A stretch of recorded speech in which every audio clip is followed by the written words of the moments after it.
पवित्र एवं पावन देवभूमि द्वारका नगरी में द्वारकाधीश मंदिर, सुदामा सेतु, गोमती के घाट, रुक्मणी मंदिर, नागेश्वर ज्योतिर्लिंग, गोपी तालाब, बेट द्वारका की यात्रा के पश्चात हम एक बहुत ही एक्साइटिंग जगह आ गए हैं। अभी हम द्वारका के ब्लू फ्लैग बीच, शिवराजपुर बीच पे हैं। ब्लू फ्लैग बीच जो होते हैं वो उनके 33 क्राइटेरियन होते हैं और उसकी कैटेगरी में जो भी रिक्वायरमेंट है उन सबको फुलफिल करते हैं, तब ब्लू फ्लैग बीच का दर्जा दिया जाता है। देखते हैं कि इन क्राइटेरियन में से हमें क्या क्या यहाँ पे दिखता है, किस तरह का बीच है, कैसी सफाई है, क्या क्या डिस्प्लेज हैं, किस तरह के गेम्स हैं। गेम्स को मैं कवर कर पाऊंगा या नहीं मुझे नहीं पता है, लेकिन जितना भी कवर कर पाऊंगा एक ग्लिम्स आपको देता हूं कि ब्लू फ्लैग बीच किस तरीके के होते हैं। समुद्र तटों पर स्वच्छ, सुविधायुक्त एवं पर्यावरण के अनुकूल परिस्थितियों में पर्यटन को बढ़ावा देने हेतु फाउंडेशन फॉर एनवायरमेंटल एजुकेशन की स्थापना की गई। इस फाउंडेशन की स्थापना 1981 में डेनमार्क में की गई थी और इसका उद्देश्य था यूरोप में पर्यावरण शिक्षा के लिए एक फाउंडेशन बनाना। वर्तमान में 77 देश इसके सदस्य हैं।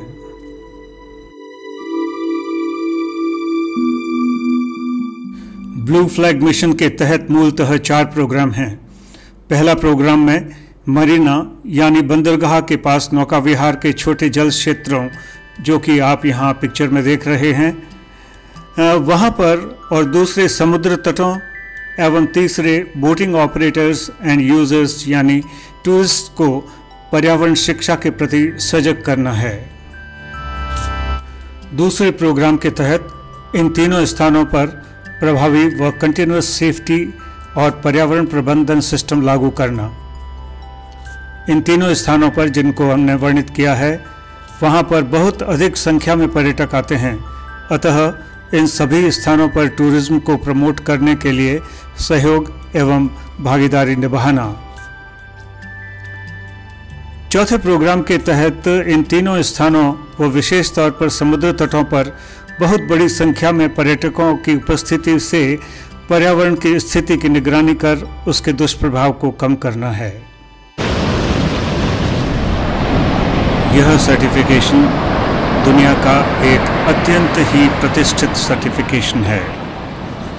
भारत में अभी तक मात्र 10 बीचेस को ब्लू फ्लैग सर्टिफिकेशन दिया गया है। मैंने अभी भारत में 3 ब्लू फ्लैग बीचेस देखे हैं, जिसमें से एक अभी इस यात्रा के दौरान पुरी में गोल्डन बीच है। भारत के ब्लू फ्लैग बीच यहाँ देखे जा सकते हैं। विश्व में 48 देशों में 5042 साइट्स हैं कुल, और अधिकतर आप देखेंगे कि उनका क्लस्टरिंग जो है वो यूरोप में है। ब्लू फ्लैग सर्टिफिकेशन की तरह ही भारत ने अपना एक इको लेबल बीम्स यानी beach environment and aesthetic management services शुरू किया है। ब्लू फ्लैग के सर्टिफिकेशन के लिए जो जूरी बैठती है उसमें UNEP, UNWTO, FEE और IUCN शामिल हैं। जैसा कि मैंने आपको बताया कि इस 4 धाम यात्रा के दौरान एक blue flag beach, golden beach हमने पुरी में देखा। उसका लिंक मैं नीचे दे दूंगा, लेकिन हम शिवराजपुर बीच पर जाएं उससे पहले गोल्डन बीच की एक आखिरी झलक।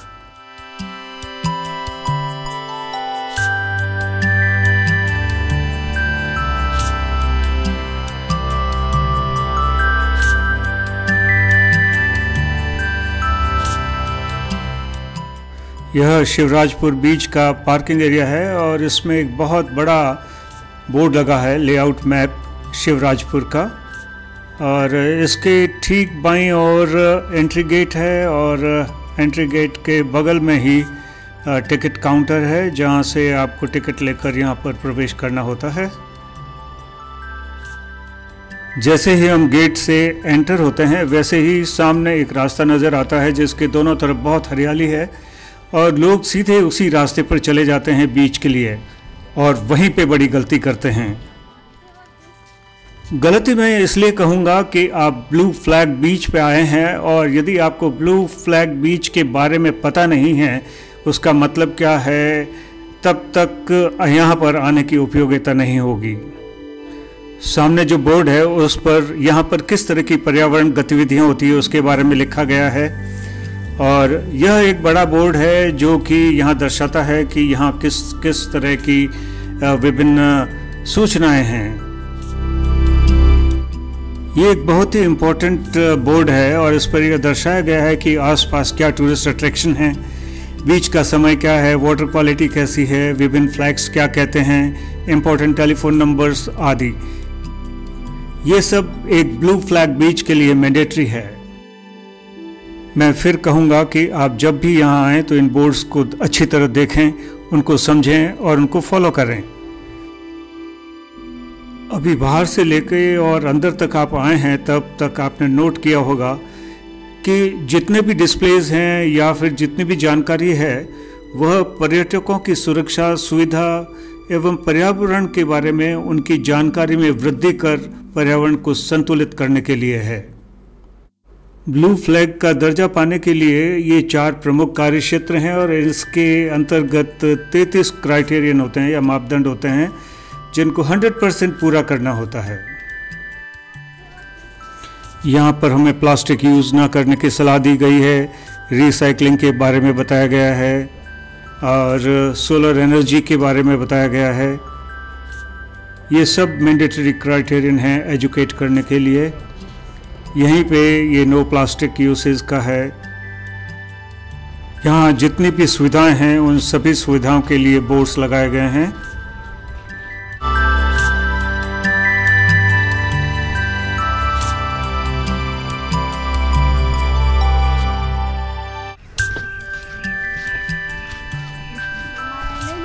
It's me.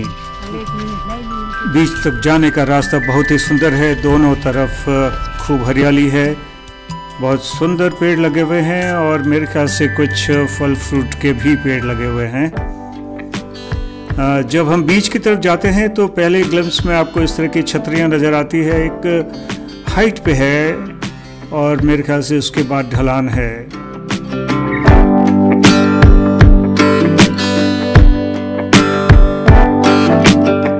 और दूर हमें लाइट हाउस नज़र आ रहा है और उसके बाद ये बीच।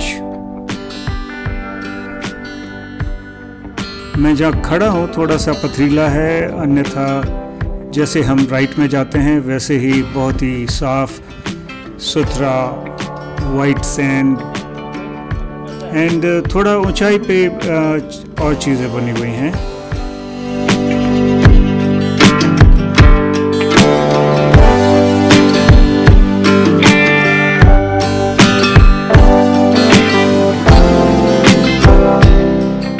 काफ़ी धूप है और ये छतरियाँ बहुत ही राहत पहुंचा रही हैं।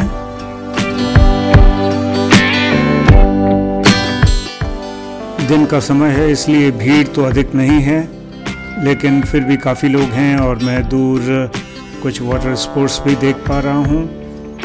अभी नज़दीक चलते हैं और देखते हैं।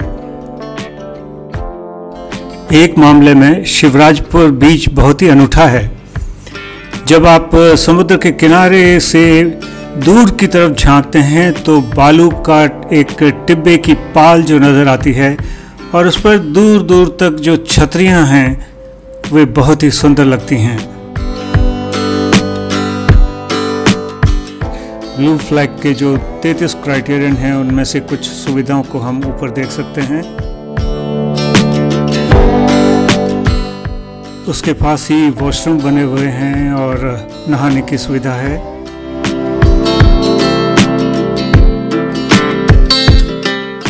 पानी बहुत ही साफ है जैसा कि आप देख सकते हैं।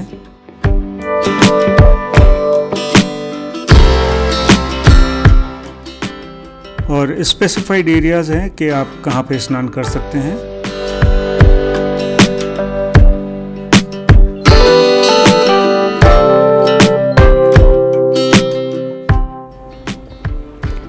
चारों तरफ के नज़ारे, समुद्र तट, पीछे सुविधा क्षेत्र और जैसे ही हम दाईं ओर जाएंगे तो दूर एक लाइट हाउस और ये पूरा समुद्र दूर तक फैला हुआ।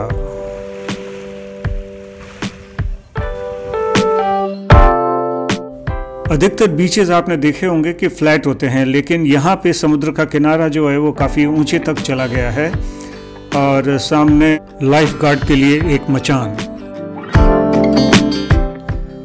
आप सामने जो समुद्र के बीच एक टेंट देख रहे हैं, यह एक फ्लोटिंग रेस्टोरेंट है। I am excited about it. इस बीच पर आपको सभी जितने भी वाटर स्पोर्ट्स हैं वो एक्टिविटीज़ करने को मिलेंगी।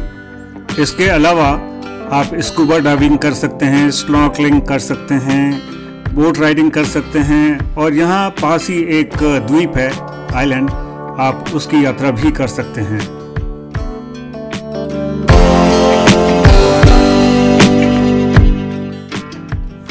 जब भी किसी बीच पर आप ब्लू फ्लैग देखेंगे तो आप समझ जाइए कि यहाँ की वाटर क्वालिटी बहुत ही अच्छी है और यहाँ की सुरक्षा व्यवस्थाएं भी बहुत अच्छी हैं। इन सभी का आप आनंद लें और आप अपने कर्तव्यों का निर्वहन भी करें, तभी ये बीच इतने अच्छे बने रहेंगे।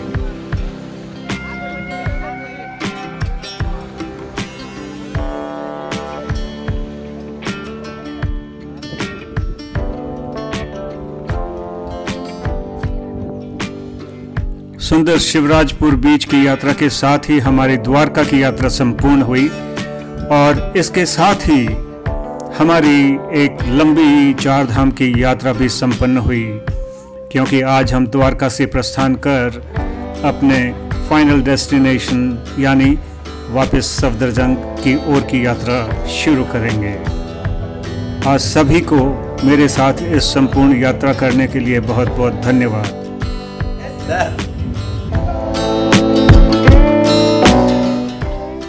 साथियों, मैं डॉक्टर DS चौधरी हूं और मेरा चैनल है DocDSC70। If you like my work, please subscribe to the channel, share it and like it. Thank you very much for watching the series of Char Dham Yatra. Thank you. Bye bye.